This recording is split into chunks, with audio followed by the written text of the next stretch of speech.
So there we go. All right, we got audio. This is a makeshift studio.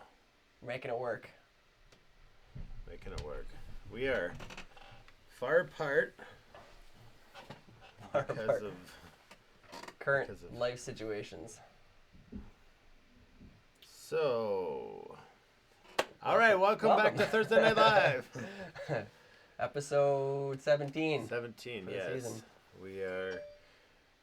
We are isolated within the realms of live internet.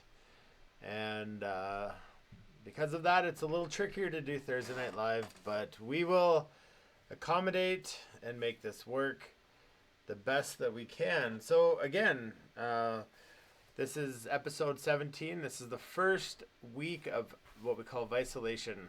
Not sure why I gave you the peace sign, probably because it's a V. But yeah, we're going to keep going. As long as you guys want to keep watching, we're going to keep putting our fly bags at Bow River Brewing in Calgary, Alberta. And you could just order some beer and they'll send the packs with them. I haven't checked my phone, but the last time I checked, there was only 2 bags left. So I'm pretty sure that is gone. Probably all gone. So, yeah, Tim, how's your week? Week is good. As good as it can be. Things are kind of status quo. It's been good. It's positive. Yeah, status quo from my end of things. Not much has changed, but just well, like I said, it's kind of a good time to have a vice in your possession and materials to tie with because can't do a whole lot else. Dreaming of some warmer weather. I thought we were supposed to be out of the winter and into spring, but that hasn't quite happened yet. So, yes. Other than that, yeah, just been another week. How about you? We are. It's a tough week. It's cold. Mm-hmm. And really cold up here where we're from. It was minus 28-ish with the wind chill, and that's cold. So it's almost the same Fahrenheit at that level. So not much we can do. The river's kind of froze up again. Had some buddies head out west as our opener was yesterday. Yeah. And definitely nobody was fishing because it is completely froze over. So we're probably another 3 weeks before something opens. But then what we get is ground melt, and then the river's kind of chocolate up. Yeah. And then another month, and then we get runoff. So it's weird. It's like it's almost unfair. It's just nature's dirty tricks. I'm not actually sure why they even open this, to be honest, but they think they just do it to keep us thinking that we're going to get to go fishing, but we don't actually get to.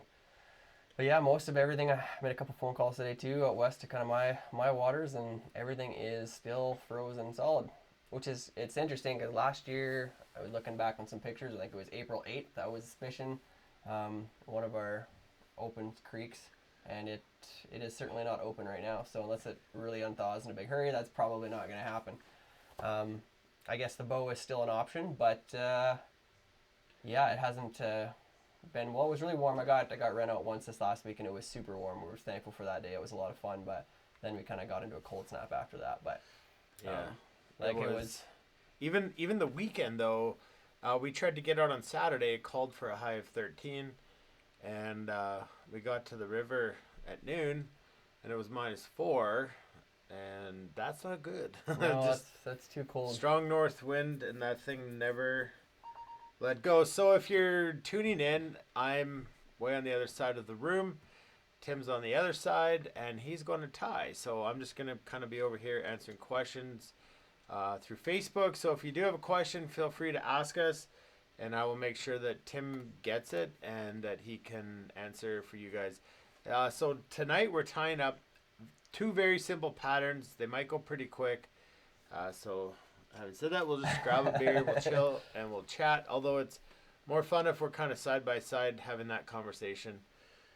But we can't quite do that right now. So the first one is going to be... It's this nice foam hopper. So go ahead and look in your bags, and if you have any foam... what Tim meant to say was he's drunk. Oh, I'm drunk. I don't think so. Not the foam hopper. Oh, that's not the one? Oh. No. Okay. You can stop being goofy. All right. Sorry. We're going to start with the mouse. Mouse pattern. Okay, so this is called the No Mess Morrish Mouse. No Mess Morrish Mouse. And it's tied with essentially 2 materials and a hook. You can use a squirrel zonker or a rabbit zonker, a piece of foam, and a hook. So you could tie this thing for next to nothing, really, because that squirrel zonker, rabbit zonker is super cheap. Yep. Foam, you buy it at a craft store, which is pennies, and then whatever your hook costs. So you can get as big as you want. If you look in your bags, I threw some. You should have 2 different sizes of hooks. One of those is a salmon hook. It's a dry fly bomber hook, so it has a really weird eye on it. Ignore that. That is for the needle nose fly, which we'll tie after. So it's quite a bit bigger. And then the other size of hooks that we used, I can change. Change it to there. There's the mouse. We're trying all sorts of weird things. Camera angles and yeah. But we can go back to things that we know. So So yeah, that'll be the second fly. Again, that's a super easy fly. It is SF blend and an eye and a hook. And a hook, some thread, that's it. Really, that's all it is. So without me yabbering, yeah, that's Go our ahead. flies this week, guys. so let me know where you're from. Let me know what you're drinking for beer or scotch or whiskey. And let's have a conversation, and I'll let Tim kind of take the show from here. yeah, that's it, guys. So we're gonna tie, like I said, a couple of really simple patterns this week. It's fun because they're simple, but they actually make you look like you really know what you're doing. Especially this mouse fly. You know, kind of classically, you would tie. A lot of mouse patterns are. Actually, want to hand me that one behind you, Dana? That one that's sticking there. In the wood. Throw it across the room. Yeah. See if I can catch this. There we go. So a more classic style tied mouse is deer hair. It's like spun deer hair, a little bit of foam, some goofy eyes.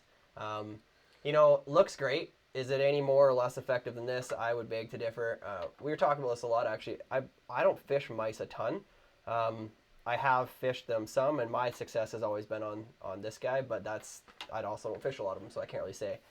But what I do know is this one is a lot more difficult to tie to spin deer hair and a lot more messy than this guy.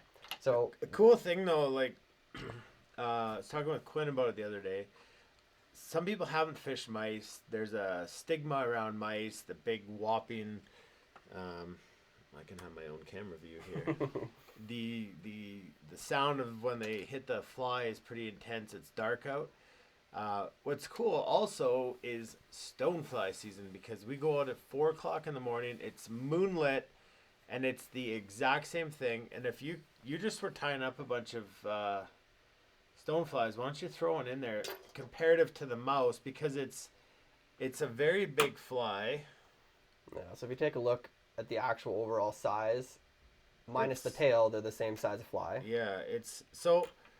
If you haven't been mousing to appease the internet of, oh, I caught a fish on a mouse, try stoneflies.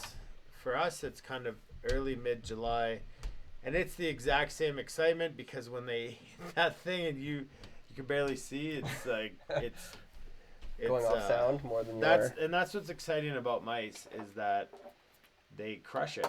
Yeah. And it's kind of dark, you can't see. So yeah, anyways, carry on with your story.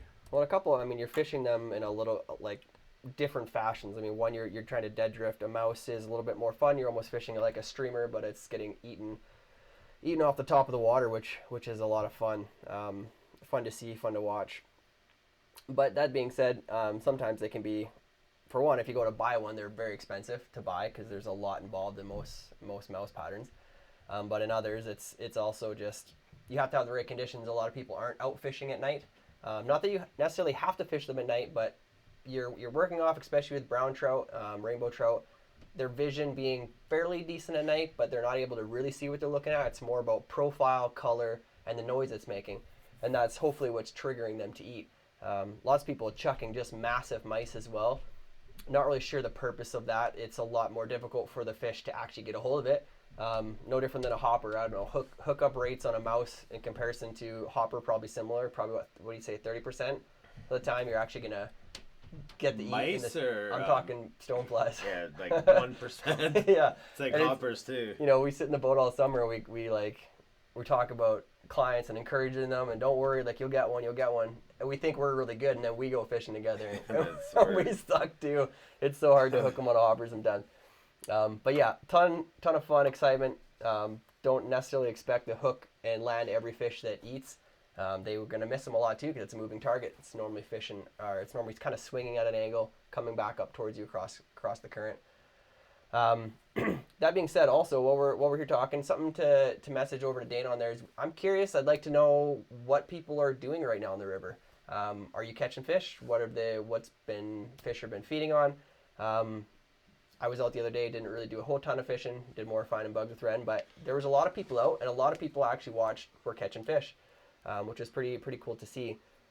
Also, some challenges being out there. I guess some people think it's a little faux pas to be out right now. In certain places in the world, they've actually shut down the fishing seasons. They're cutting off boat launches, not letting people out.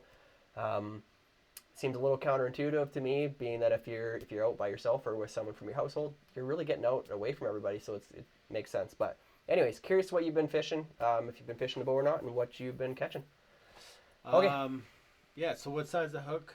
So this one, this is tied on this is like a size 1 or 2. This one's on a saltwater pattern, but I'm going to tie it on this is a size 1. My favorite hook to tie this on is a Stinger style hook. And this is going to be a Gamakatsu B10S. So this is a size 1. That's what I'm going to tie it on. So the Morrish mouse is tied how? So the Morrish mouse is tied similarly to what we're going to do, except it's used with deer hair, and you spin a whole bunch of deer hair, you're putting foam over top of it similar to what we're going to do here, but you're actually just trimming edges out on it so it looks nice and flat, and it's the deer hair that push out and create the profile, but you have to trim everything on top, trim everything on the bottom. Has a tail similar, and then you finish it off with a little bit of foam for the floating purposes as well. This guy here, tied very, very similar, and that we're trying to attain that, the sides of the fly, that all these materials in the water are going to look quite a bit different than they do right now, but you have foam that's pushing that out, creating that profile of the fly. Tons of movement on the bottom, so it's going to actually look like the fur of a mouse. We tie a tail in, same thing with the rabbit zonker. A substitution that we're doing tonight, you could tie this with crosscut rabbit zonker or squirrel. We're going to tie with just standard zonker, and I'll kind of show you how I'm going to trim it, how I'm going to use it. And it creates a really nice bushy fly. And the foam is what actually is controlling it and pushing it where you want it to be. And it almost steals the head of a saltwater pattern like a gurgler, and that's kind of where we get the head of this fly. So we want the head to push water. And yeah, okay, so let's get started. So for thread on this fly, I like to go with something a little heavier. So for instance, on this one, I'm going to go with, this might be a little bit overkill, but I'm going to use a GSP 200. Something I'd be tying pike flies with. I just want to really be able to reef down on this foam and really sink it into the hook without the chance of it moving too much. So something like a Danville 210 or something like that similarly would be good. I'm going to go with white just because I didn't have anything else, and to finish it off, I'll just color up the thread at the end. So I'm going to start my thread up behind the eye, and I'm just going to do some nice touching wraps, covering up the hook. And on a stinger hook like this, you're going to work basically right back to the edge of the bend. It'd be no different similarly on, let's say, a more flat style hook. We're going to work back just to the edge of the bend. The stinger hook is just a little bit nicer hook for this. Get rid of that thread.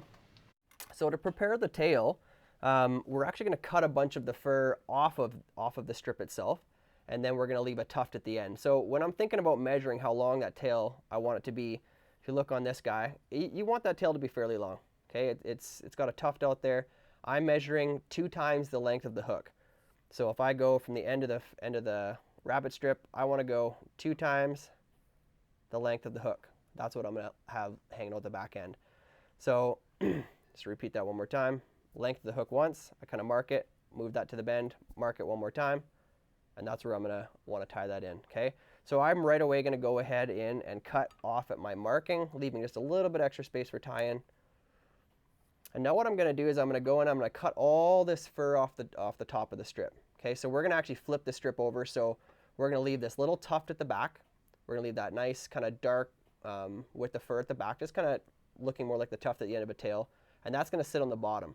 So once I kind of know how much I want to leave, which I'm going to say roughly about that much, I'm just going to go in with my scissors and I'm going to trim out all the rest of the fur. Don't have to get super, super close. We're just trying to take the bulk off the top. So it can be a little bit messy. We're going to work our way back down the strip, cutting that off. So yeah, this is the not, what do you call it? The not so Morrish mouse? The no mess. No mess Morrish. Mouse. And this pattern is, well, it's identical to another one. I've heard it called the Master Splinter, kind of a play off the Ninja Turtles. But yeah, same thing. So you can tell I've left some fur on there, but I've cut it right down so it doesn't look like a bare strip like the top will.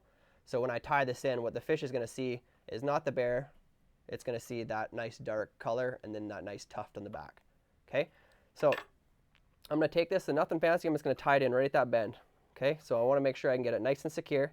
And it's really important that I secure it so that the bare leather is pointed up. Okay, so I'm going to go in there, just take a couple of wraps over top, making sure I got it where I want it, and then just really cinch down some wraps. And like for instance right now, I noticed it's kind of pulled it back towards my side a bit, so I'm just going to take it and turn it so it's right up on top of the hook bend. I'm going to bring it just slightly into that bend a little bit, put some thread wraps down. Good. Okay, so next thing you're going to have in your packet there is a chunk of foam. This foam, we're kind of measuring it off the hook gap or pretty close to it. So depending on the size, like you could tie this all the way down to like a size 6. I've seen some of these are super tiny mice. Whether it's really imitating it at that point, I'm not too sure, but it's the same pattern that goes down quite small. So just matching your hook, you're going to try to get basically a hook gap in width of your foam. I got a nice long strip to work with. It's a little bit nicer like that. I'm going to go in and just cut a little bit of an arrow or a point on the end of this just for tie-in purposes. Makes it a little bit easier. It's going to look like this. Now what I'm going to do is I'm going to take just a little bit of, here I'm just using some fly tie or Z-mint, and I'm going to touch the top basically from where I'm going to tie in. So I'm not going to tie in right behind the eyes because we're going to have some more bulk up there as we get there, and I'll show you that later. But I'm going to touch just those wraps that I made so this foam really has something to bind down to, and it's going to stick. And you don't have a ton of time to waste when you do it, so get at it pretty quick. So I'm going to stick the point in, giving myself a couple eye lengths behind the eye, kind of pressing it on top of that top finger. It's going to want to roll on you a little bit if you're not careful, so I really like to get that first portion of it bound down, and then I'm just going to almost push it over a little bit and start winding back. It's going to feel like it's kind of wrapping the foam, which you'll see when we get to the end, it's going to pop back over. It's going to be okay. So I kind of keep checking because I want to wrap that foam, keeping it even, an even amount of foam on either side of the hook as I go back. I'm going to take it right back to the edge of the bend. I'm just kind of keep checking because I want to make sure I don't go too deep into the bend. I think that's going to be about good. And this is where that having the ability to really pull down, I really want to sink that foam onto that hook there. Okay, I don't want to have a ton of bulk there. Really going to bind it in. So that if I flip that over real quick, I'll be like, I can tell, yeah, I took it basically right back to the bend where I wanted it to be. I'm going to take maybe one more little wrap there, and I'm happy with that.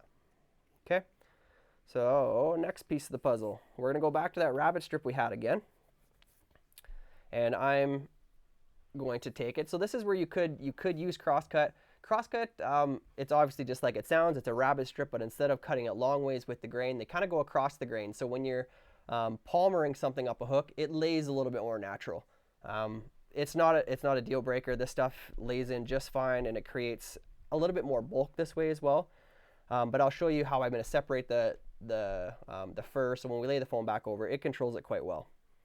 Okay, so all I'm going to do is I've kind of cut just a little point into this. I'm going to lay it on the near side of the hook, and I'm going to get some thread wraps to secure it right there.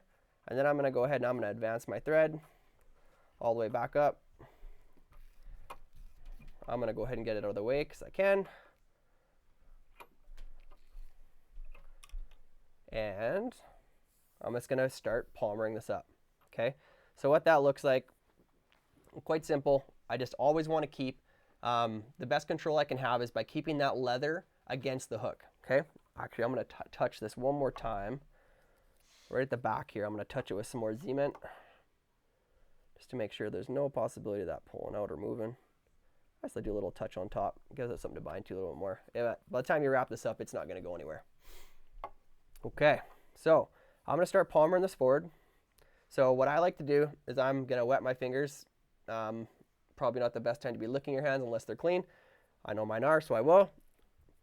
I'm gonna take those fibers and I'm gonna kind of stroke them rearward. So I'm gonna do that all the way back just to kind of get them going in the direction that I want them to be going in. And that way they lay a little nicer as well. So I'm gonna come in here and grab and start palmering forward. I wanna get one good full wrap at the back end. And then I just wanna have touching wraps as I move forward. Okay, I don't want the leather to overlap. I want it to lay naturally against the next layer as we go. Okay, so moving forward like so. I'm gonna keep drawing those fibers back. Just moving forward. We're gonna go all the way up. We're not gonna get too crowded up at the eye though, because we're gonna want a little bit more space for creating the kind of that gurgle head that we're gonna build on it, which is actually really simple to do as well.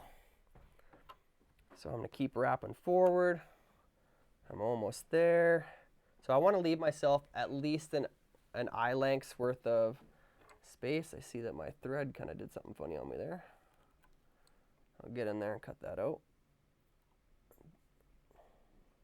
One thing about this GSP is it does not cut well. George St. Pierre. George St. Pierre's thread. I'll fix that here in a minute.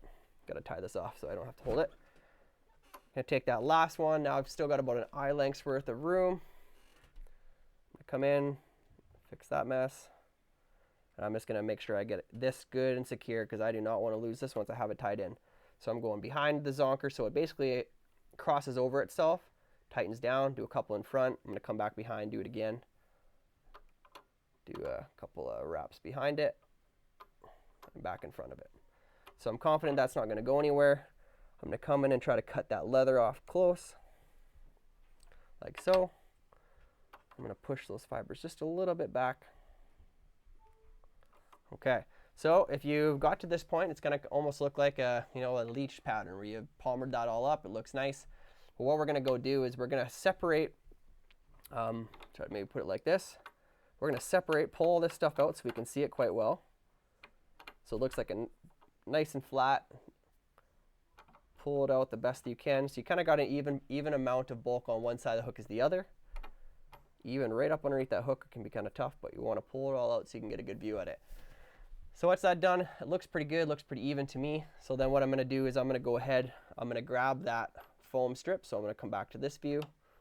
I'm going to grab this foam, it's going to flip over, and this is what's going to really control all that mess that's potentially there. I want to make sure my thread is right back against there. I'm going to pull it down. And as I do, I kind of want to make sure I didn't trap any of those, keep them clear, pull them out. Now I want to make sure it's right in the middle of that foam when I lay it forward. So when I go and start making some wraps, it's not like I have it over on one side. So if I'm like this, you can see I wouldn't want to be like way over here or way over here. I want to really center that hook on there, okay? So come in, and this is where it's gonna fold that rabbit around a little bit here. Or sorry, that foam around a little bit here, which is good. It's okay. So I want to take at least 3 good wraps. So cinch that down in, 2, 3. Really important though, this is a good time to go ahead and check and make sure that it's even. So you can kind of look on the other side, make sure it's in the middle of the foam. Take a couple more. I really don't want this going anywhere. And then what I'm going to do from this point is I'm just going to take this foam and fold it back on itself. So it's kind of inverted on itself like so. I'm just going to take that and pop it back. You'll see it's going to almost create that nice bulk looking head there. And this is our gurgler head. So I want to leave a little bit of extra foam. So I don't want to pull it all the way back tight like so. I want to keep a little bit of foam pushed up. So basically just out over the edge of that hook eye. And then I'm going to go in here and I'm going to make some more thread wraps, securing that down like so. It's going to look something like that. I've got it good and centered. And we're pretty much done here, guys. So all we're going to do from this point is we're going to go in a whip finish. Being that I'm not using black thread, I'm just going to go in and color this thread up.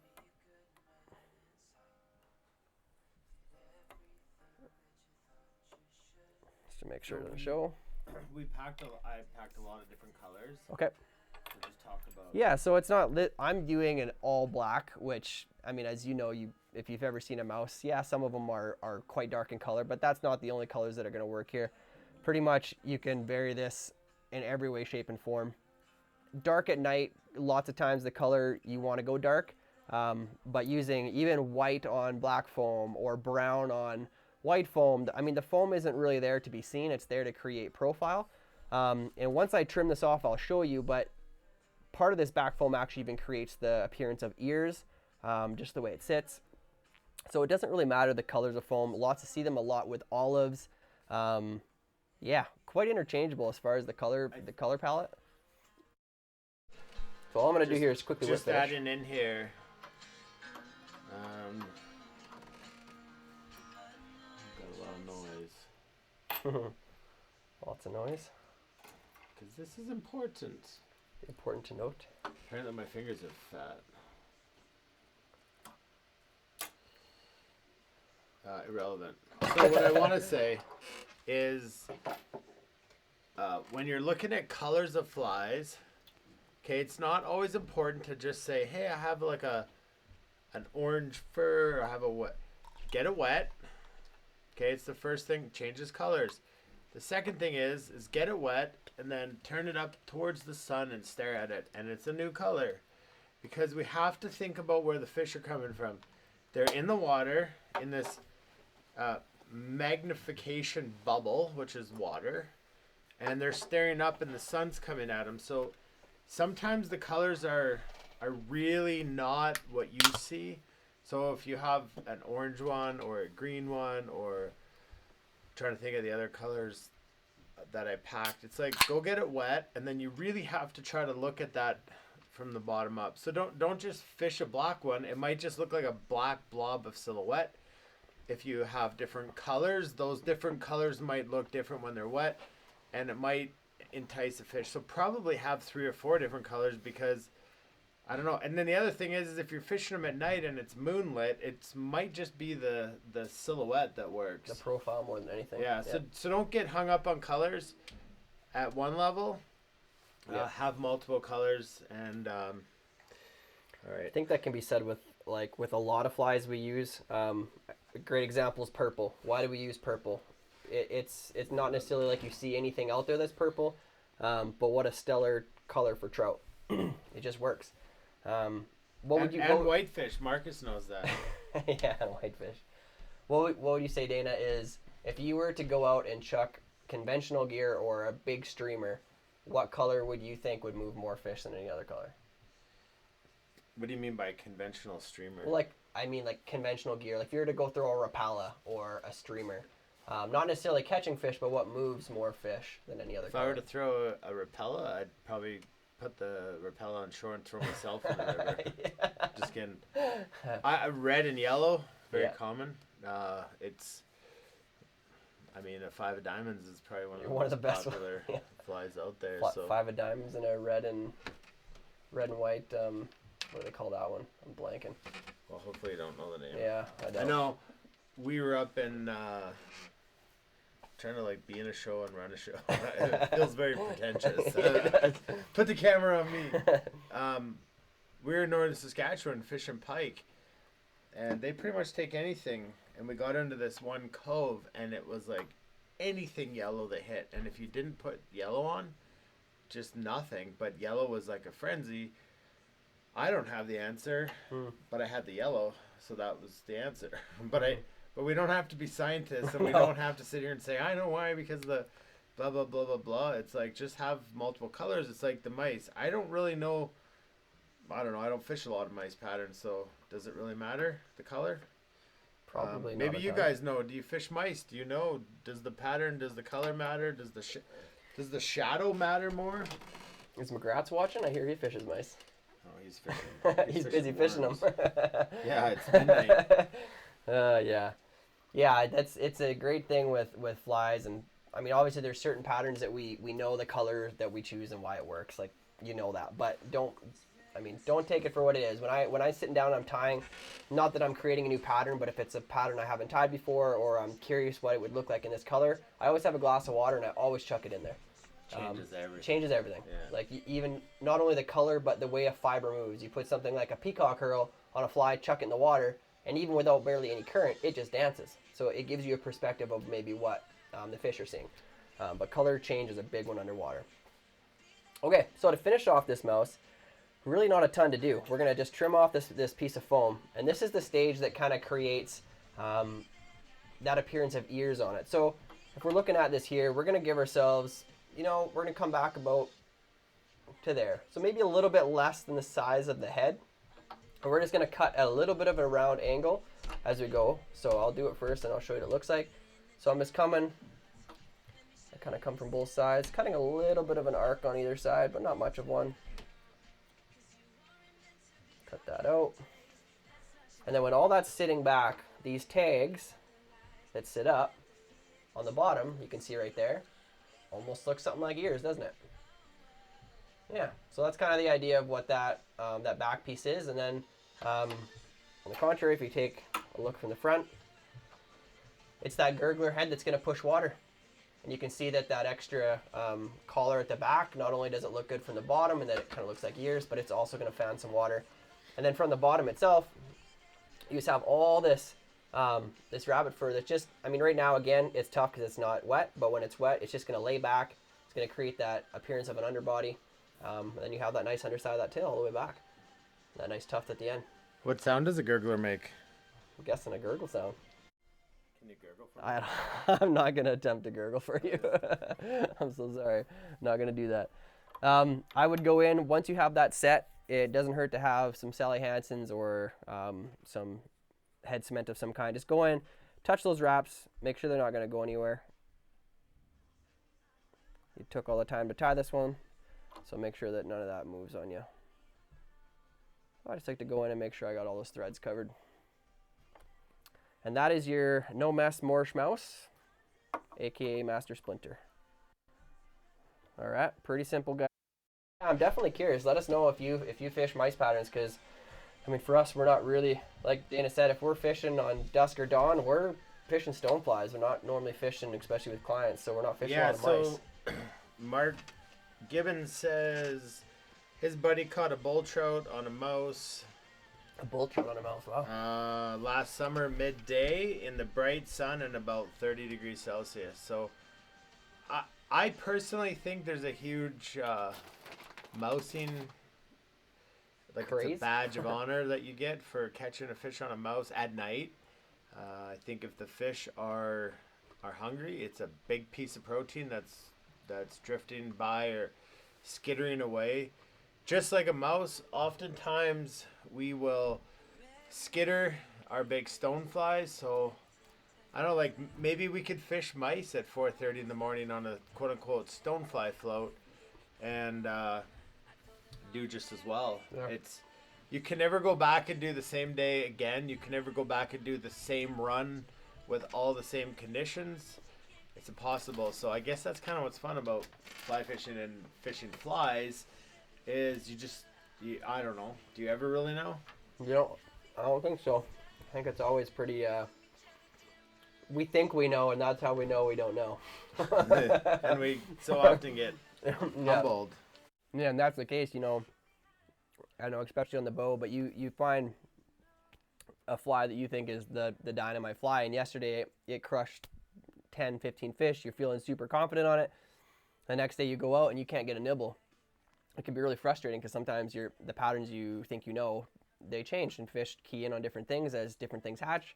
You don't want to fish a blue wing super early in the season a lot if they're not there, and they're not, especially in an adult stage, whereas you might fish more stoneflies or caddis because they are hatching a lot every day. So yeah. Anyways, this is our mouse. So let's talk about our next fly. So this week we kind of went to a couple different like polar opposite ends of the spectrum flies.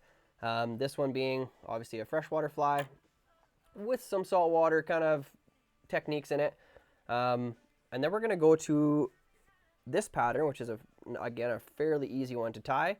And this is a needlefish saltwater pattern. So some different techniques that we're going to use here. Honestly, there's more technique probably in setting the eyes and putting a little UV on this fly than there is much else, because tying in the material, we're just going to tie in two sections of each color, top and bottom, and create this illusion of a needlefish. So you'll notice with a lot of different saltwater patterns, you see how they set the material sometimes. They'll tie the entire, even if it's not a needlefish, where we're trying to emulate a nose on the fly itself. You'll see that they set all the materials quite deep in the almost the end of the hook. And most of the time, that's just to keep the material clear of the hook. A lot of tarpon flies look that way. A lot of, even like they tie EP. Sorry, this one's yours? Yeah, it's yours. Different fibered flies, they bring it way back in the bend. For the most part, it's just to keep the materials clear. In this instance, we're actually wanting to use that front section of the hook to look like a nose of needlefish. And then obviously the amount of material we put on, and I say this even with what came in your package, less is more. So this fly here, this is bulkier than I would like it to be. It just has that appearance when I let go. It's quite big. In the water, it's going to look more streamlined. It's going to look a little thinner, but I put a little bit too much of the blue fiber in. So I'll show you, but less is more. You're just trying to create the appearance of, not try to stack a bunch of material in there. For this especially, if you've ever seen a needlefish, they're quite thin in appearance. So yeah, and if you look in your bag and you feel like you don't have enough material, you do. You do. Even that's probably tied super thick. This is thick, yeah. For a needlefish. I mean, for any other bait fish pattern, that's probably a perfect amount, because I let go. I'm probably going to get about that look in the water.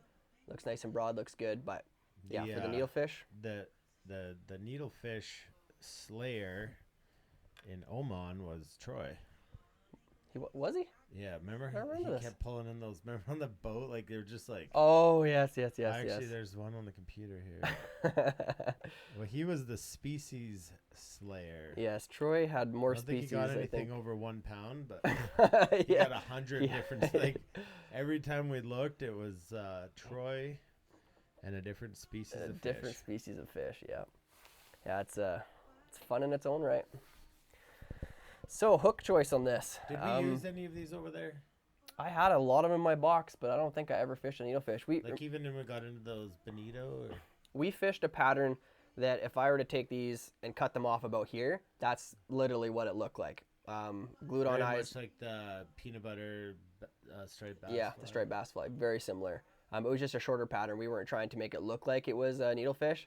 Same exact technique, just shorter fibers. And we caught a lot of bonito on it. And a lot of those, what were those stupid teethy, slimy things? Fish of the, a wolf herring is what they were. Herring. Yeah, those things were nasty. Fun to catch, but whitefish of the sea. I don't know why. I've never seen whitefish like that. No, but it was just like, it started getting annoying. It did get annoying because you would see, because they're so aggressive, they'd come and chase everything else off. Whitefish in a day. That's a lot. Only Bruce knows. Well, Bruce, are you here? I think I saw you tune in, but. So, anyways, if you're just joining in, we just finished tying up a mouse. We are live in a studio separated by distance. You want to pull out that tape measure? Yeah, you are over 6 feet away from me. We're drinking Bow River Brewing Riverfest. Yeah. Yep, there it is. 6 foot 9 inches. Keeping it real. So we keep our distance because it's important that you also keep your distance when you're out.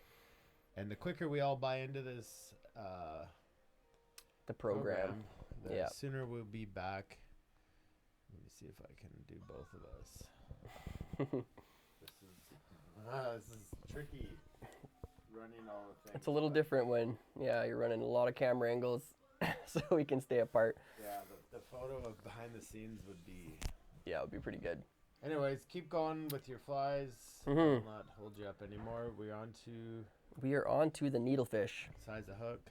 So this hook I'm tying on is a 3/0 saltwater. Do you have the hook that's in the bag? This is your bag. Yep, I can show you that one. Because that was it's interesting because it is a salmon hook with a very interesting eye on it. Oof. But it will work. Yep. Some people think that their leader, their tip will fall out, but it won't once you've tied this fly on it. Yes, and I'll show you that. I'll show you on this one because it is a good hook for it. And often these salmon or steelhead hooks, as you'd call them, they are considered freshwater hooks, but they are quite often nickel plated and will not rust either. Most of the time they're black coated. So that sometimes if you look at that, you can see that there's how that eye doesn't come back and close, but we'll make it close just the way we tie it in. Good hook for this though. Got nice long shanks, so we're able to create as long a nose as we want. On this fly for the thread, I'm going to go in with a UTC 140 in white. Another good color would be red because you can kind of make it look like a little bit of a hot spot for the nose, but I'm going to stick with the white on this one. So I'm going to come in, I'm going to first go in and really secure down that little split we have in the hook. So if you look at it there, I'm just closing it up. I'm going to work myself up to... Just a good question here. Yeah. Somebody asked do any saltwater flies work locally? Yes, So absolutely. What'd you say? Let me get to you. Okay, sorry. I said yes, they are after all streamers. And I want you to tell about the day last November. Remember, not this November, but a year before, we went out with McGrath's. And you chucked that stupid saltwater streamer all day. Oh yeah, that was awful. We were prepping for Oman, so I was super happy because I tied this cool. I actually used that crinkle fiber stuff. It looked epic. Like this was the best looking saltwater fly out there. Unfortunately, the trout didn't agree that day, and they made fun of me because not only was I casting a saltwater streamer, I was doing it with a glass rod, which had me tuckered within about 2 minutes of the start of the day, and they slayed whitefish on nymphs all day, and I caught nothing. Yeah. And McGrattan's holds on to that. Well, this is the thing. If you know it wasn't Brian McGrattan, it wasn't him who asked. He likes to hold on to things, especially if it's something that didn't go into your favor. So he's still convinced that I don't know how to catch fish because there was one day in November that I didn't catch anything on a saltwater streamer. Is it okay to use white GSP? Yes. 100%, because you can use a marker at the end to color your thread, throw some UV over it, change the nose of the needle. Yeah. And I'm going to run white this entire time. White it's very neutral. If you had even dark blue or a gray color, it's totally fine too. Just looking like the bill. And if you ever see, like we're tying this in a two-tone, so you might have a little bit lighter blue than I do, but it's just a little bit darker back than you do. There's a few different colors. Yeah, like they're just different colors of SF. Sometimes it's a turquoise, sometimes it's a white, even darker in color. Most of the ones I've actually seen in the ocean are more silver to silver olive almost in appearance on the top. And then just a lighter color on the bottom. So we're tying it in two-tone color. So thread, white's totally fine. Back to the original question, though. I like that question. Do saltwater flies work in fresh water? We were actually talking about this last week. One of the best flies. Sorry, guys, I'm just working my thread back to the bend. One of the flies that we seem to forget about a lot is the Clouser minnow. The deceiver. I mean, originally developed, I believe, for saltwater. It's got to be one of the most productive streamers of all time. Very simple, very, very simple. And then you also have the combination of the two being the half and half. Just great flies, really great flies. So yes, absolutely. There's a lot of saltwater patterns that will work. For instance, this one, you just wouldn't want to tie it like this because with a trout, they're most likely going to short strike something like this because might be good for that size. Yeah, pike isn't bad. Pike, as a predator, they almost always attack from the side, so they're going to come in and grab at the side of it. You might get them with that. But most saltwater patterns only have one hook up at the front. Sometimes if it's a really, really long, like some of those crazy long ones we were checking, they might have a stinger hook in the back. But yeah, that would be my only concern is some short striking. But it's a really good way to, pretty much if you fill a box with Clouser minnows and that's what you have as a saltwater pattern, you can pretty much fish those in any water system. Okay, so all I've done is I'm laying down a nice thread base. I just want to make sure I have that hook totally covered up. And then I'm going to bring my thread just in front of the point of the hook. So So I'm going to let it sit right there. Now I'm going to go into my materials. I'll go with the colors that I have in here. Get rid of that. And what you'll know about this stuff if you've used it, so I'll show you what this is called. Steve Ferrer's Flash Blend. Great saltwater material, great pike material. It's awesome. It's kind of like an EP fiber, but with flash built in. You can almost, when it comes to a streamer pattern, you can almost replace them back and forth. When it comes to like crabs and stuff, this isn't so good. Just a little bit different feeling material, a little bit slipperier. But always essential. I don't care if it's a pike fly or saltwater fly. Less is more. It's like a dry fly. Just keep the materials at bay. Don't get too carried away. And it's also extremely difficult to package and to work with because you want to pull a little strip off, but it's in this big long piece of this here, so tough to get out sometimes. Anyways, you're going to have two different colors. You're going to have probably a lighter color and a darker color in your pack. We're going to start with the darker color because that's what we're going to put up on the back. And you're going to notice this stuff can just be a pain even to handle. It's hard to align the fibers. I think it's more than anything what it is sometimes. We're going to go into this and we're just going to take a wisp. We're really not going to take too much because we're going to stack this twice. So you can tell here, I really haven't taken that much fibers, okay? I know it doesn't seem like a lot, but you're going to double it over and we're going to do one more set. So just trust me, you might have material left over. I think I will this time. That's okay. So then what I want to do is I want to come find the halfway mark, at least the best that I can, because sometimes those fibers aren't really lined up at the end. But for the best that I can find, I'm going to find the halfway point. Once I've got that, I'm going to find my mark where it is. So I've got that halfway point. I'm going to bring it back down onto the hook. And all I'm going to do is I'm going to take a nice securing wrap. I want to keep it right on top of the hook though. I don't want to let it move around. So I can come in with this, pull it back up on top.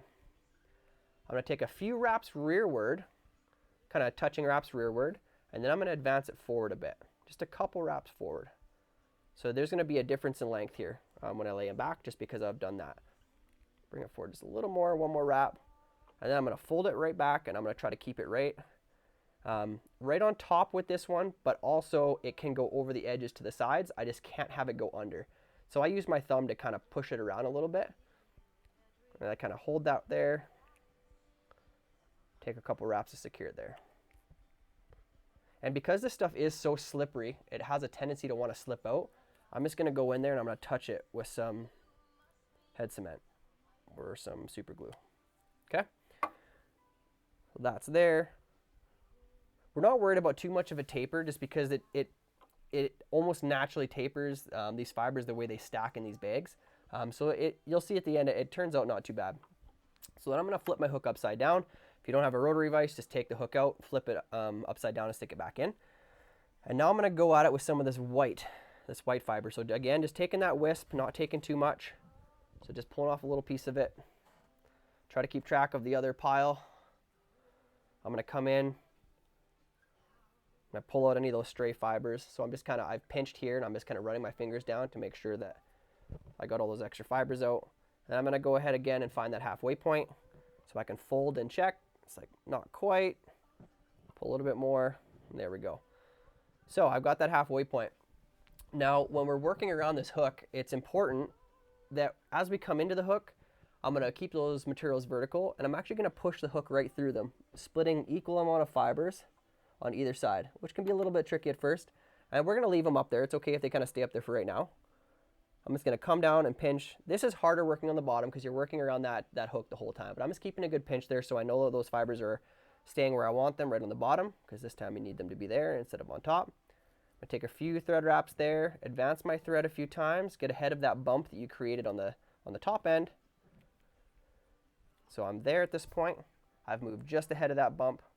And now I'm going to take those fibers and I'm going to split them again as I go through that hook. I'm going to push them down. And I'm going to take some thread wraps over top of them there. As you can see that little bump I've got there. So the bumps are just offset slightly. Go in front of it, come back up on top of it. Touch it with a little bit of head cement so those don't slide out on me either. great. It's a really fun material to work with, though. It's great to try it on some freshwater stuff. You know, there's lots of different materials we use for different things that we don't hold steady. We don't necessarily always have to use the same materials, whether it's, you know, using it as a tail on a streamer, or whether it's using on pike flies is a good one, because you can it will sit out and create bulk over top of bucktail. If you're trying to splay out a tail, you can add some of this in, and it fills up some of that bulk, and it's got flash in it, which is even better. There's also lots of different patterns that you can just substitute materials for, and that's part of the game of fly tying. It's kind of fun because you can continually try different materials for different patterns. Sometimes there's set patterns that have specific materials for a reason, and that's, you know, let's say for instance a pheasant tail nymph, classic mayfly imitation. It's great, it's timeless. Don't switch that material. It maybe change the color of pheasant tail you use, but the material itself is there and built into that because of the way it works so well. Some patterns are tried and true, but especially with streamers, there's a lot of diversity in materials, so try them out. And it's not an exact science. I mean, let's be honest, most of the time we're just creating a profile of a bait fish, and sometimes some materials move nicer than others, and that's why they get used more frequently. But don't hesitate to give it a try. There's lots of different stuff to try. We'll get that camera set back up again here. So hopefully you guys are staying with us. Let us know again, guys, if you got any questions.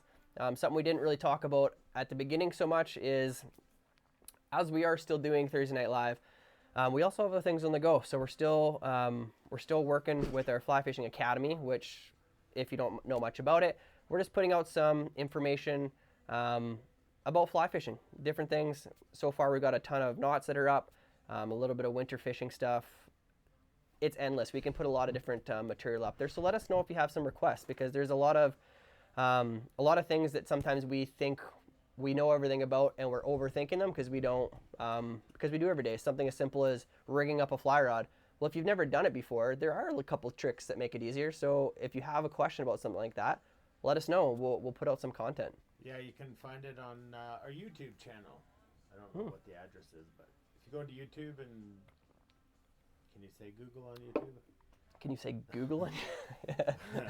Go to YouTube and then Google us. Yes. Fly Fishing Bow River Outfitters, our YouTube page, which is where this and all the other episodes will be stored, and our Fly Fishing Academy. And that's a good way. I mean, we're not just trying to always send you to our website, but it actually is one of the easier ways to find us linked, because when we put these videos up on the website to be cached, they're just links over to YouTube. So if you click on it, it's a quick way to send you over to YouTube, and then you can click on our page right from there, and you can see all the videos we put out. But yeah, we're really working off of what you guys want. So if you have some suggestions, just let us know. We're more than happy to put out some content. Let's be honest, we've got the time. So it's a good time to be working on some of that stuff. Okay. Let's get back to this fly. So I've still got these fibers kind of up here doing their own thing. This is a good time now to get them out of the way. So watching your fingers, because this point will really jab you if you're not careful. I come in just below the hook, and I'm just going to start pulling those fibers, keeping them. You notice by doing this, the fibers that I've split are going to stay on either side of the hook. I'm just pulling them through. Okay? And wait till you get all of them to go through. Sometimes you have a few stray ones. But now what's that done? If I flip it over, as you can see, I got an even amount on both sides of that hook, and it looks pretty good. So I'm going to come back up to the top. So now I've got my fibers going out. So as you can see already, that's created quite a bit of bulk. And we're talking about a needlefish, so it's supposed to be quite needle-like, and that it's quite thin. So we're not going to put a lot more on this next one. Okay, we're only going to add a little bit more of a wisp. So now I'm going to come up against that bump that I made on the top, and I'm going to put in a little bit more of my darker color. So again, remembering, we're going to go light here. We're not going with a ton, just enough. Just a little wisp again, okay? Again, we're going to repeat that process, so I'm going to find that halfway mark. There's about yay there.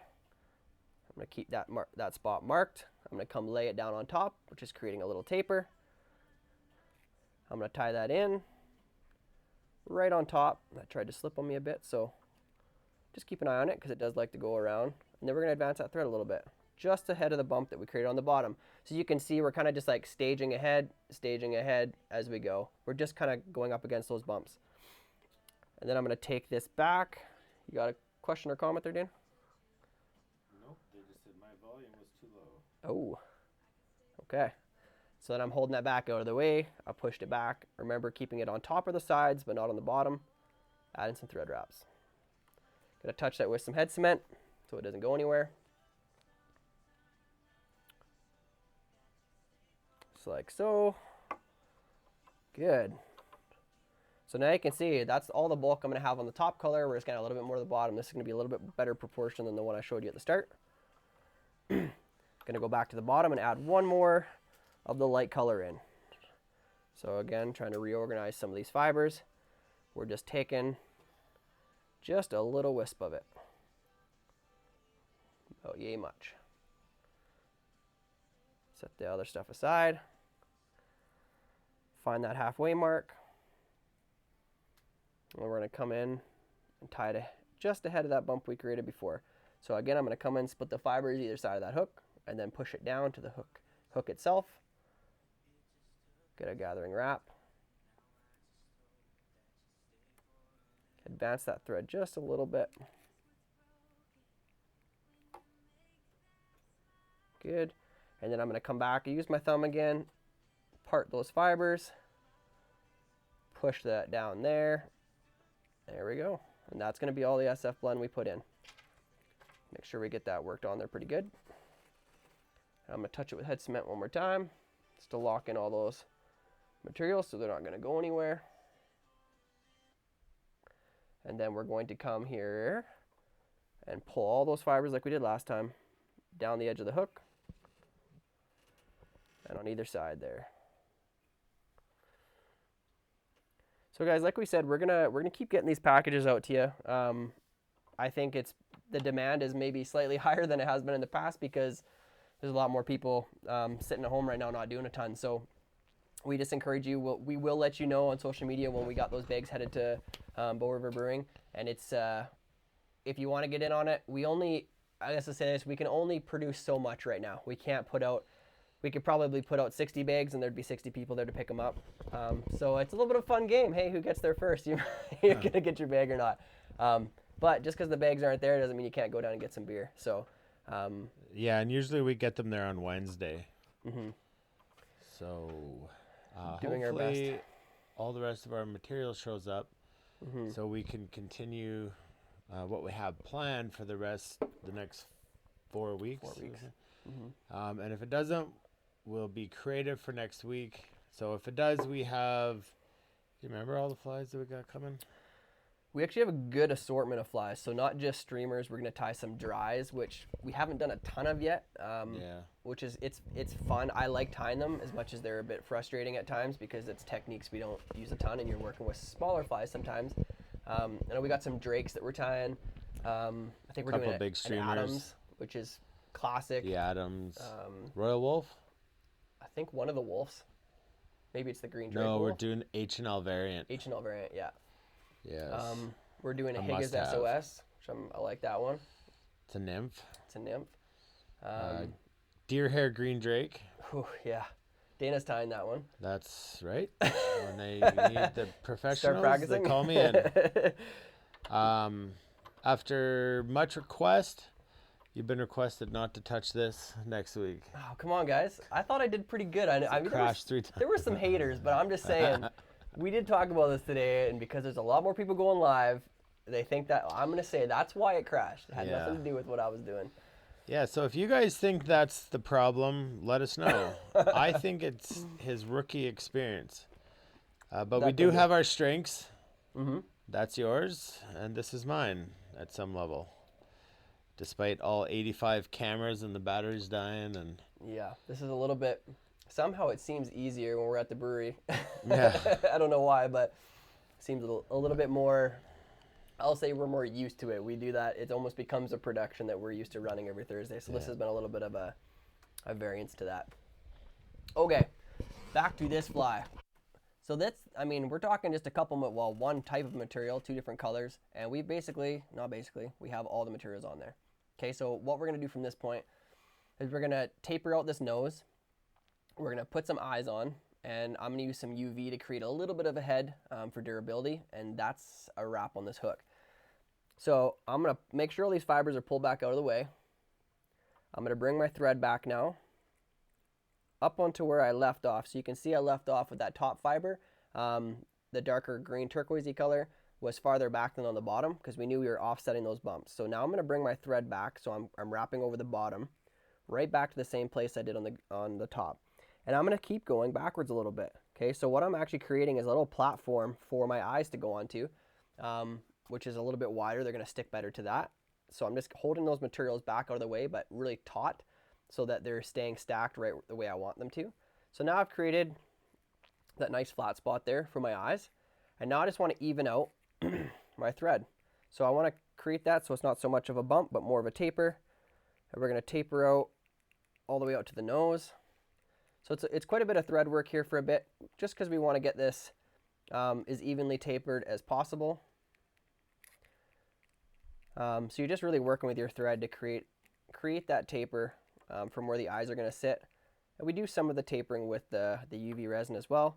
But it's good, you can just look down at the top of the nose. You can see if there's a little bit, a space that isn't as thick as the rest of them. And you just go in with your thread, add some thread wraps, just creating that nice needle appearance to the nose, all the way out to the eye. I'm pretty happy with it, so I'm going to head rearward now. One more time. Good. I think I got all the bumps out that I want. So now just work your thread back forward to where you left off. So in my instance, I'm kind of leaving it up just before that hook eye bends down is where I'm going to stop it. I'm going to go in. I'm going to whip finish the fly right there. Go in and whip finish. Just make sure you got just a 4 or 5 turn a couple times. You can go in, cut out your thread. And now, is that like the brakes on your Norvise going? On my brakes? I heard like a squeal. It was the squeaky thread on my whip finish. Don't you be hating on my Norvise now. I'm over here jealous watching that thing spin. Can you just throw the mouse up into the camera? Somebody wanted to see it. Mm-hmm. That is our mouse. Just pull it back a bit. Yeah, 1 second here. Try not to stab myself on it. The other one. Oh, right here. That's the one I wanted to show you. That's for Bob Warren. He wanted to see the mouse. Right there. The No Mess Morrish mouse. Yep. Nice profile at the bottom. All done with Zonker. And then you got your gurgler head up at the top. Looks pretty good. All right. That's it. Let's get this needle nose UV'd up. UV'd up. Okay, so everybody has a little bit different way of attaching eyes. We're not using super big ones. We're kind of matching to what the fly would need. I don't know what mill these guys are. These ones are just holographic Mirage eyes. I'm not sure what size these ones are. They don't have it ticked off. Oh, these are 1/4 inch. So what I like to do is I like to take them and put them both on the same side of the fly, just like this, righty. No, I'm going to take them off of this filament. When I'm working with eyes, I always just like to stick them on the back of my hand. That's the way I know where they're going. If I put that clear piece of paper down with just one eye on it, I frequently lose track of it. So just by putting them both in your hand, you know where they're at. You're not needing the glue on the back of the eyes to stick it because we're putting our own glue on, so not going to really affect how sticky it is. I'm going to take my hook, and I'm again rotary vise. I have a little bit of the ability to go at it sideways if you can. It's easier than going at it from the side. I'm going to use Solarez. This stuff is the thin hard formula. I just put a dot of it down. That's how I attach my eye. Some people use like a gel super glue or a thinner UV or whatever head cement. This just, I harden it instantly so I know that it's in place. So I'm just going to come down. I'm just going to put 1 drop right there. So this drop is just there to get the eyes on there and set so they're not going to move. I want them to sit just back onto the material slightly, and I want it to be 50-50 on the hook, like so, okay? So then when I go in, I'm going to cure that right there. Now I know that's not going to go anywhere, and I can do the rest of my fill that I want after that. Okay? And even if on this one you can see it looks like I got a little bit more on one side than the other, just by the design of that bump, we're going to fill in that space with our UV, so it's not a big deal. What is a big deal is that we match each side to the other. So I'm going to come in, put another dot right here. This is kind of a technique I've never really thought about that I do all the time, but what you see is if you can create 3 points of contact when you're doing something delicate like this, or putting, like drawing on something or using something when you're, I use the same thing with my cautery tool when I'm cutting.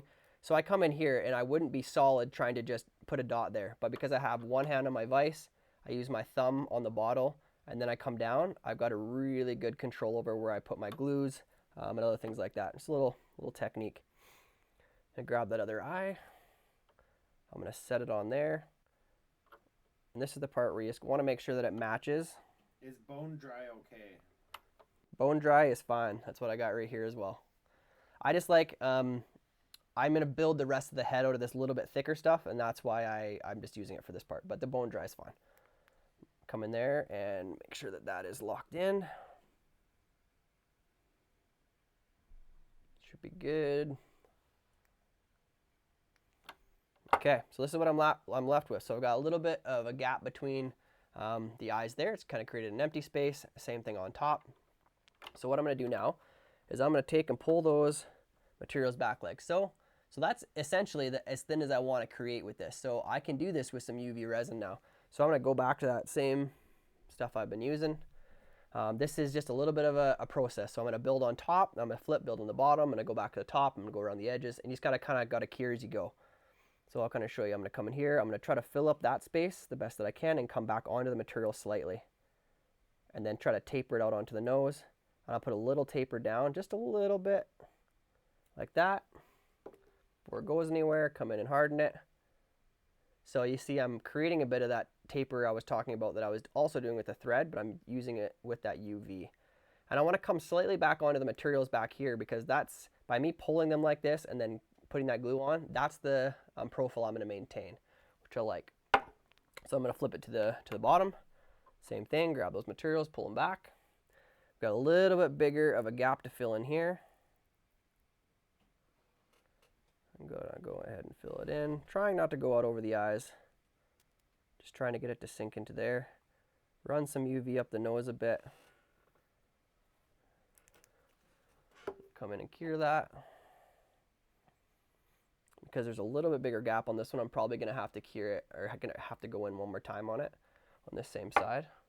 Just to create a little bit of bulk. Yeah, there's still a little bit of a gap between those eyes, and I want it to be almost rounded.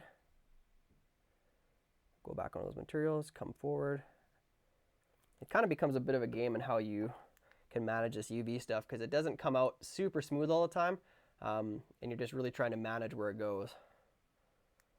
And then all I'm going to do from here, so I like where that's set. I got that shape that I wanted out of the head. I'm going to come in, because I haven't put any of the UV on the side of the hook. So I'm going to come in and just stick a nice little there. Just kind of use the tip of the bottle to just make sure it's spread out and even. Make sure that's good and hard. And then I got one side left, and this fly is a wrap. Coming on. The question is, so narrower profile than when using dumbbell eyes. I said more of a tapered approach than a bulky, blunt. Exactly. Yeah, and that's why we're not using crazy huge, because we're, if you look, I'll show you the top of this fly in just a second here. But at the top of this fly, you can see how narrow that actually is. It's super narrow. This is almost like, they call it surf candy on the top of a fly. You're basically, a surf candy fly is just built a lot out of UV with material underneath it. We're almost creating that same nose to keep that thin profile. From the side, you can see I've created a little bit of a bill almost on this that's hard, but still clear, almost iridescent and see-through. And then just by putting back on the material a little bit, it keeps the material super thin. So if I look at it from this angle, you can tell that material super thin, and it comes off the back of the head at the thickness that I want, leaving me with that nice long bill. And then I'll take it out of here so you can see the overall profile that it's created. So thin right into the back. And a nice way to check it is to run your fingers down the material, switch hands, and just see what the back end looks like. If you don't like it, it doesn't look quite tapered enough for you, this one's not terrible, but I can still go in, I can taper it out just slightly, flip it around, come in, look at those back fibers, taper it out just a little bit more. I'm happy with that. Not an exact science here. All we're looking for is that nice thin profile. And much more appropriate use of material than the original one I showed you. A lot less material, which is the key here. Just to keep that nice thin profile looking a lot more like a needlefish.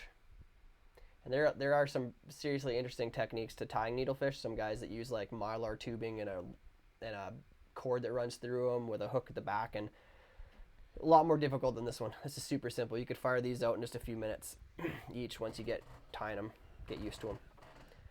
So that's our saltwater pattern, guys. Super simple to do. And this one is tied as a needlefish because I used very little material and the way I created the bill. Now just slide those eyes up closer to the front, add maybe 3 layers of material instead of 2, a little bit more material that way. It looks bulky, you're right into a baitfish pattern that would imitate more like shads or whatever kind of baitfish you're trying to imitate. Whereas this one we're just tying really long to just try to get that needlefish look. That's the fly, guys. That's our needlefish. That is the fly. If you got any questions on it, let us know. So if you don't have UV, I'm not sure what you would use. Definitely. So UV has really changed the game in fly tying. There's a lot of, I'll say, people who have been tying for a lot longer than me, 20, 30 years, who they're really not set in their ways, but they're just used to what they've used. And so a lot of guys haven't really adapted a lot of the UV. Maybe I'm too reliant on it. I mean, I'm right down to tying posts on dry flies. I'm using UV to cure, to sink things in. Like I use it all the time, and I'm very dependent on it for durability's sake. Oh yeah, like on my beetles that sank. Yeah, don't put any resin on beetles. It doesn't work well. I don't know what I used. That was awful. That was awful.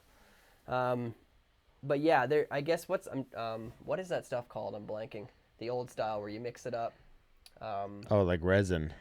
Yeah, but what do they call that stuff? It's like a tube, and it's got 2 different ones. You push it out. Well, it's resin. It's a resin of some You have kind. like a hardener, and then a cure or something. What it's actually called, though. I'm blanking. But that stuff, that's kind of the old style where you would mix it together, and then you'd have to wait for it to cure. So you had like these machines that you would stick your fly on that just continually rotates, and it's just so that it didn't harden on one side of the fly or the other. That's kind of the older style of doing it. A lot of these patterns, when we're using UV, if you weren't to use UV and you were just to glue it, you wouldn't get that taper, and those eyes would have sharp edges. And first fish that's caught or you cast it and hits a rock or whatever, they're gonna pop right off. Epoxy. That's what I was trying to say. So epoxy Ryan got it. Ryan wins. What has been used. That was Bruce, forever, maybe. Right. Epoxy was the most common way of building up any type of heads. That being said, even on nymphs like pheasant tails, anything like that, where you're trying to create. Everybody got it, but you. Everybody but me. I just couldn't think of that. 2-part epoxy, 5-minute epoxy. Yeah, like a 5-minute. You're epoxy. thinking of 2-part epoxy. 2-part epoxy. Say that 10 times. That's the way it was originally used, and it works quite well. It just takes longer to cure, so you're gonna have to sit there and move it around so that it doesn't come out of those eyes and harden in a way that you don't want it to. Whereas the beauty of the UV is you have the control to cure it instantly. And UV's come a long ways, not only in, like, now we have, we got thin stuff, thicker stuff. They also, some brands are adding color to them. Yeah, some have come quite a long ways, even in the time that I've been using them. But yeah, really good material to use, not only for hardening stuff, but for securing stuff as you're building it. I use it a lot on pipe flies fixing toys. Fixing toys. Actually, Jordan says he uses it on everything, even fixing toys. Who said this? Jordan. Oh, Jordan. I don't know if my wife is watching, but I also used it this morning after she broke something in our dishwasher. I come out to the kitchen. How did that happen? Hearing this whacking noise, and apparently, like, the thing that spins like a helicopter had plugged holes, so I guess the answer was banging it. And a big chunk of it came off, so I pulled out my UVs and rebuilt it, and I haven't heard if it's fallen apart yet, but well, Trish, if you're watching, let us know. Let us know. Did it run? She said, I don't run the dishwasher. Tim does, so he'll find out when he gets home. That's true, too. But yeah, so it is super versatile. You can use it for tons of things. I think even Janine, if you're watching, you're better to know than we would. But I think they use a lot of UV cure stuff even in nails. Like, Yeah. I don't know. Just saying. But yeah, good stuff. I use it a ton. Let's go back to this double view. Ooh, double view. Me and you. Dana's back in. What's up? How you doing way over there? Good. So that was fun. That was fun. That was good. Good flies. We tied and stayed safe. We stayed safe. And we're going to hang out for a bit. If you guys have questions, feel free to ask. I've got all of the social media sites open.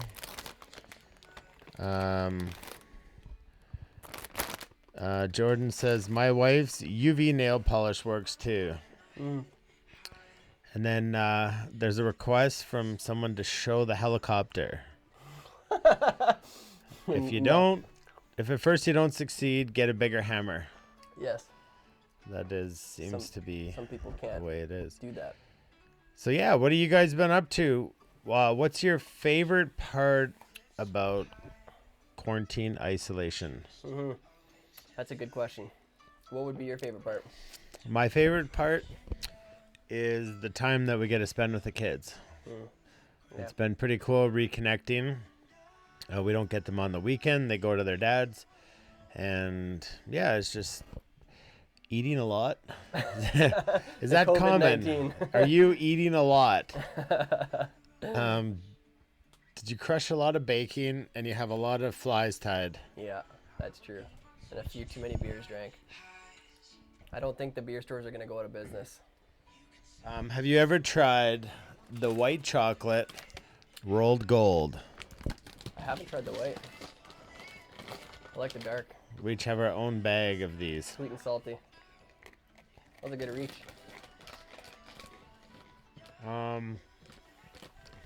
Blake says, I'm from Saskatchewan and I don't have a local fly shop. Wanting to start tying, where can I get fly tying material? What's your best advice? That's a good question. Sometimes it pains me, but some of our local fly shops, they will ship to you. Out Fly Fishing, Outfitters, Fly Shop, or whatever the name is. You can go on their website, they'll ship to you. You can go to, I think Toggins is one. Toggin Fly, man.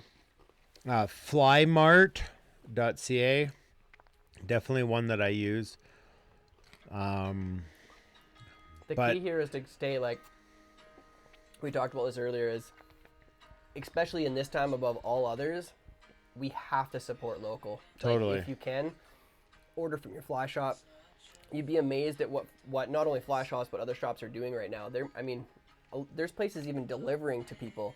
Come leave it on your doorstep. You pay online. Like, this is the time to support local because it's going to be a struggle for some businesses to get through. And we need fly shops when the season opens. Reed's Fly Shop in Edmonton. Mm-hmm. Shane, do they ship, deliver? Are they online? And you know what? Iron Bow in Calgary. Just call them. Pick up the phone. People right now, shops right now want your business. Say, hey, I'm new to fly tying. You know what we could do? Is my vise over here? It's right here. So yeah, just let me check the cameras. I just dropped the hook. I'm gonna fall off my pillow. He has a pillow under his seat for his hemorrhoids. Just so I can see. So Tim ties on a Norvise. It's very expensive. It's great for production tying. But here's a fantastic vise. It is the Regal. No, it's not. It's the Renzetti Traveler. This is the travel version. Couple $100. Yeah. I think if you were to go with the starter Renzetti, which is like a more full size, not travel, it's not much difference in price either. Yeah, and really, travel is like you're not trying to be super skimpy on that, but. And this is my advice from someone who owns too many vices now, because I started with a kit. To be honest, a kit that had a vise that didn't rotate. You had to take a hook out, move it around. If you can't afford it, This isn't a lot of money in the fly tying world when you're tying a lot of flies on it. $250. Get a decent vise to get started, because the biggest pain points when tying flies is a hook that moves in the vise. So you're trying to pull in your thread and that hook falls or terps or turns because it doesn't have good jaws. I think it's the most frustrating thing as a new tyer. You quit. Yeah, you quit because it's not fun. Well, and you don't understand it's the vise failing you. You think it's just difficult to do. Yeah. So spend your money on a vise. It's important. That's the key. All your tools. You don't have to upgrade them. Really. No, once you have them, you never. Once you have them, you have them. It's not something that gonna wear out in 3 or 4. I mean, that's 10 years old. Yeah. Tied 3 flies on it. This is one of them. That's one of them. Hey, don't take credit for Mateo's fly here. Yeah, so somebody said here, stop buying flies at Bass Pro and Cabela's. Absolutely. I have to agree. I agree. I'm not going to get into that. What I will say is that we have some great fly shops in Calgary. They have Fishtails has an incredible amount of fly tying materials. Iron Bow, out fly fishing. They want your business. They need your business. And so just give them a call. They'll take care of you. Say, I need to start fly tying. I'm tuning in to Thursday Night Live and I want to get set up. And what's your budget? Trust them. They'll put together a package, get some thread, get some basic materials to get started, and pick it up on the curbside. Mm-hmm. Yeah, I mean, it's the thing is right now, guys, like somewhere like Bass Pro or Cabela's, they can sell more than fly tying materials, and they do. It's not their mainstay. For our local fly shops, that's what their living is off of fly fishing alone. That means materials, rods, reels, those kinds of things. And although we may not all have a lot of money to spend right now, and I know that there's a lot of people out of work, which we more than feel for you. If you're going to spend money, just try to keep it local, because you're going to understand that for our economy to keep moving, we got to keep money here and not send it away. So, and that being said, a lot of the online places where you would buy materials are across the border. Don't even try right now. The dollar sucks, and a lot of stuff you can't actually get across the border. Yeah, there's a lot of feathers and materials that we can't get up here. Yeah. I've never bought from Toggins. I see it all the time. I think they're great. Mm-hmm. Like what I see, they seem to got good material. But if you're watching, I'm gonna challenge you this. If you're watching, we're based out of Calgary. We're just an outfitter. We're not a fly shop. If you're watching this, do us a favor and support one of our fly shops in Calgary. Give them a call. Tell them you watch Thursday Night Live. You're super excited to get tying. Even if you do tie and you want to order more materials, just call them. They're going to help you guys out. They are fantastic. And I encourage you, from watching this, our local is Calgary. So support them. We appreciate that. They're doing a good job. They're gonna accommodate, things that you might think are an odd question to ask normally. They're not odd questions right now. They're gonna send stuff to you. They're gonna arrange for you to pick up or drop off or whatever. Because like Dana said, they need your business right now. So they're gonna work with you. Yeah, and so someone said, tell them you're new. It's kind of the fly shop stigma is that you want to go in there and act like you know what you're doing. Common. Very common. But don't, because there's no need to. Just say, hey man, I'm starting out. What do I need? Also, use us as a resource. Send us a message.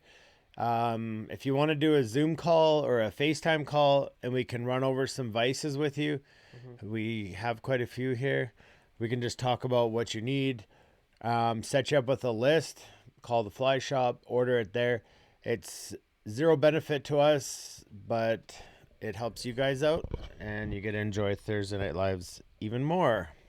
I think that's another stigma is that people feel when they walk into a fly shop, some of the reason they have to posture the way they do is they're afraid they're going to be taken advantage of. And I'm not going to say that doesn't ever happen. For the most part, it doesn't. But if that is a fear for you, like Dana said, let us know, and we're more than happy to have a Zoom chat with you or phone call, whatever. From our perspective and our from what we know of the industry, we can tell you what you actually need. If you're afraid of going and asking for something and being upsold, we can give you a really good idea of how to get started, whether that's tying or fishing or waders, whatever it might be. We don't have I'm not sure what the word I'm looking for here, but we're not a fly shop, so we're not trying to sell you on any brand or anything. We're just a couple of dudes that guide. So and we might be some of the most unbiased opinions because we have nothing to sell you in the fly tying world. Sean says, I did live in Calgary for 10 years. Send me a preference. Sean, I'm not sure what you mean. Just send me an email and then we can chat about vices. And if you're uncomfortable to call the fly shop, I'll call the fly shop for you. You give me your budget. I'll have something set up. You call to confirm, take care of your payment details, and they'll ship it out to you. Fly shops should never be intimidating. Always speak the truth, and good ones will steer you right. That's a really good piece of advice, because if you are vulnerable and honest, and you feel like you're being taken advantage of, that's not your fly shop. And you do have options. You came in a door so you can go out it. Exactly. Yeah. You won't be able to go in the door right now, but you'll sit at the curb. Yeah. But yeah, I know if you go on calgarysflyshop.com, they have an online, all their stuff's online. I don't know if Iron Bow is. I don't know. And I'm not sure West River Fly Shop in Red Deer. Give him a shout. Troy, he guides with us, and he can also hook you up. He'll work with you to get stuff if you're local there. Yeah. Some of his stuff's online, but definitely try Troy out. So Tim recommends the Loon UV light and solar rays back in November. I can't say enough good about that setup. I've been using the light a lot, and I just plugged it in to charge since I got the light. Yeah, it is the deadly setup. I'm telling you, like, there's a lot of, and this is through the thick of it, there's a lot of opinion on UV gear. What I will say is, for what I've done, this light, because it is rechargeable, I think, like you said, I've had this one for 2.5 years. I've charged it twice, and I use it a lot. Holds the battery life really well. I take a little bit of hate for Solarez and Loon as well for their UV resins. Loon sometimes has a bad rap with their UV, and in my experience, I don't like them because they're tacky. I can't get them to harden the way I like them to. The Solarez, I find, gets hard quickly, and it doesn't have a tack to it. Downside of Solarez is that, and what they take some hate for, is they're not environmentally friendly. There's supposed to be a lot of bad things coming out of the fumes when you cure them sometimes, if you're curing a lot of them. There's other brands out there that say their devotion is more to the environmental side of it being healthy and safe for you, no toxins. The biggest one pushing that right now is a brand called Gulf. I personally haven't had the opportunity to use Gulf.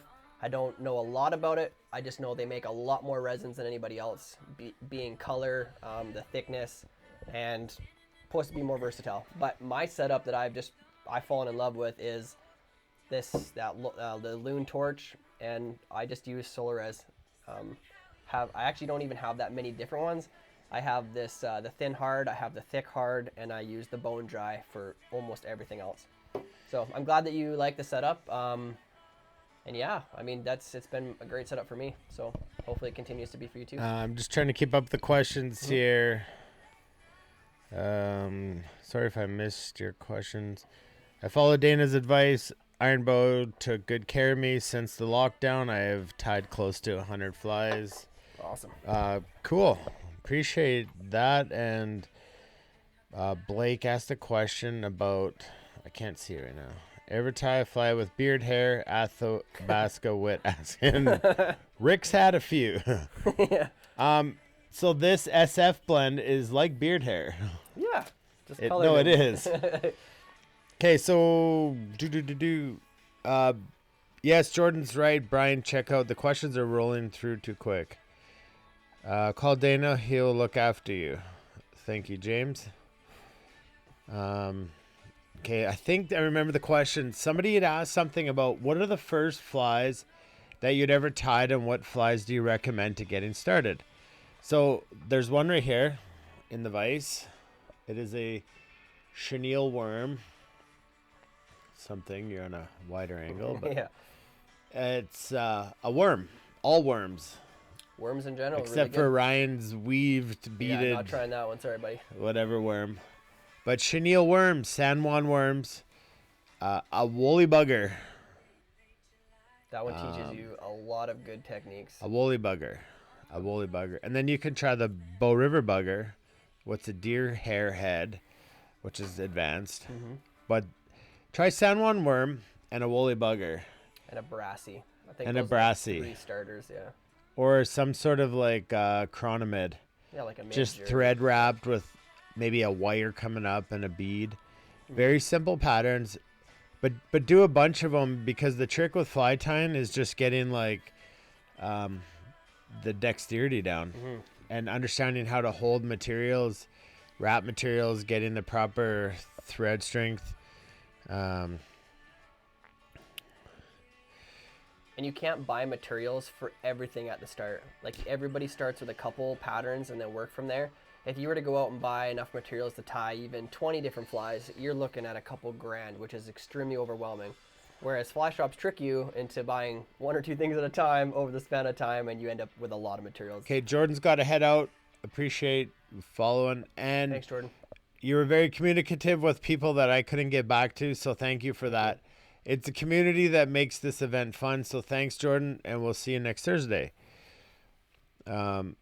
I think somebody asked about a question about getting started in fly fishing, and Jordan answered about Orvis's Learn to Fly Fish. That's an incredible resource. We also have our Fly Fishing Academy, which is building, so definitely nowhere near as intense as the Orvis How to Fly Fish. Yeah.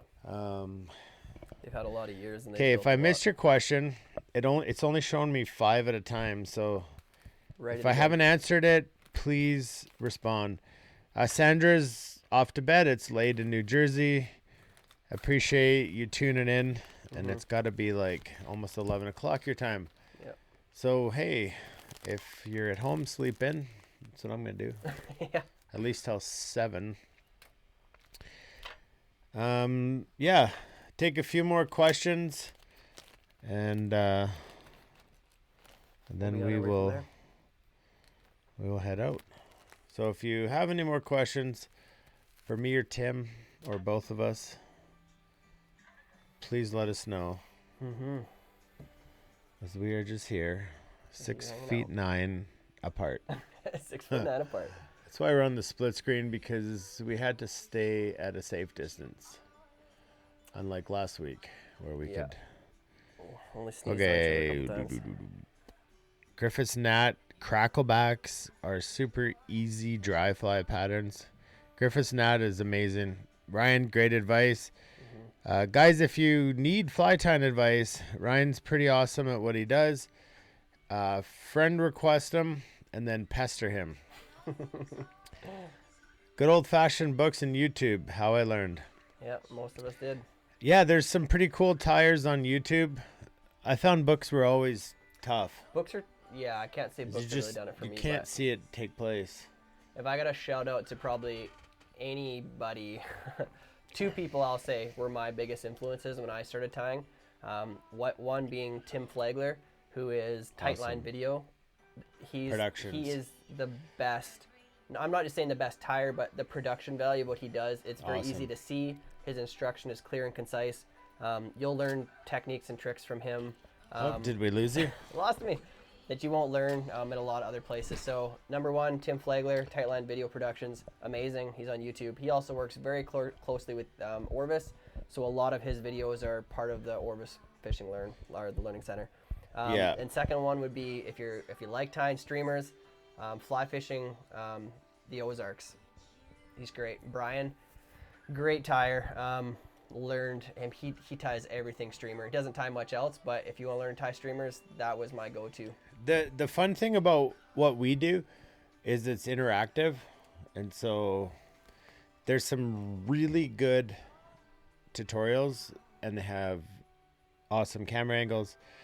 The thing that we're trying to do different is just be available, and so you can ask questions as we tie. That's a big part of it. I mean, we've had a lot better engagement, I think, of late with this, in this style, in this setting anyways, but that is the key, right? We want to show you as we're doing it. So if Fly there's fish a question, food is good too. Fly fish food, yeah. Wow, this camera did not like me. Fly fish food. All right. Is a good one.